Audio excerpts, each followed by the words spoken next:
उसमें कहानी सुनेंगे और उसमें क्या करना तो आपको नाटक की पूछा। पहले मैं कहानी सुनाऊंगी फिर आप नाटक करना। सुने?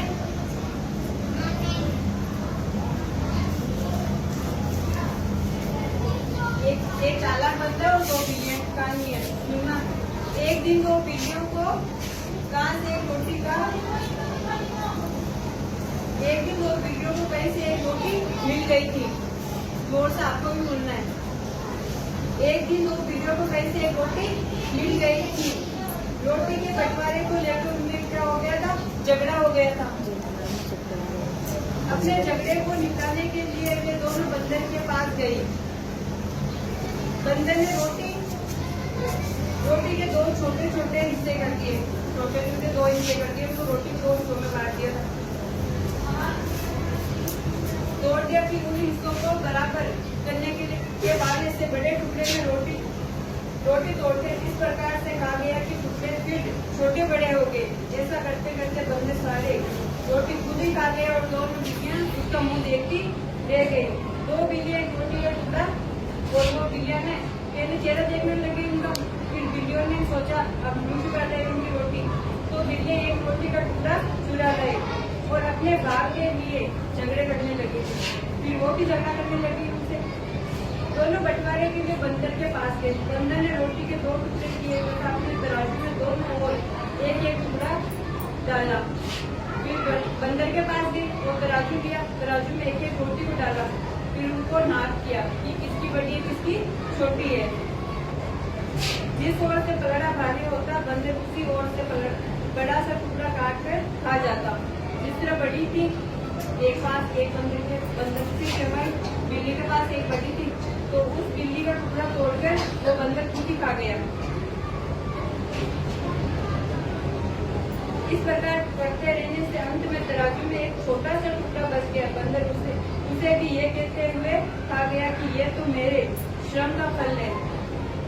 उसने मेहनत की। तराजू में तोला तो इसको मेहनत लगी ना तो उसने ही वो टुकड़ा बचा तो वो खा गया और भाग गया। बिल्लियां निराश होकर लौट गई और फिर वो निराश हो गई। वो लौट आई वापस। इससे हमें क्या शिक्षा मिलती है? झगड़े से निराशा ही प्राप्त होती है। झगड़ा करोगे तो निराशा ही प्राप्त होगी आपको। अब हम आपसे नाटक करवाएंगे। आप करोगे नाटक?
कि अगर बिल्लियां बंदर के पास नहीं आती रोटी खिलाने के लिए तो फिर उसके पास रहता। बिल्लियों के पास रहती वो रोटी।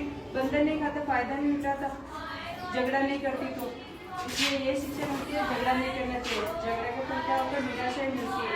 बाद में पछताना पड़ता है कि अगर वो ऐसा हो गया।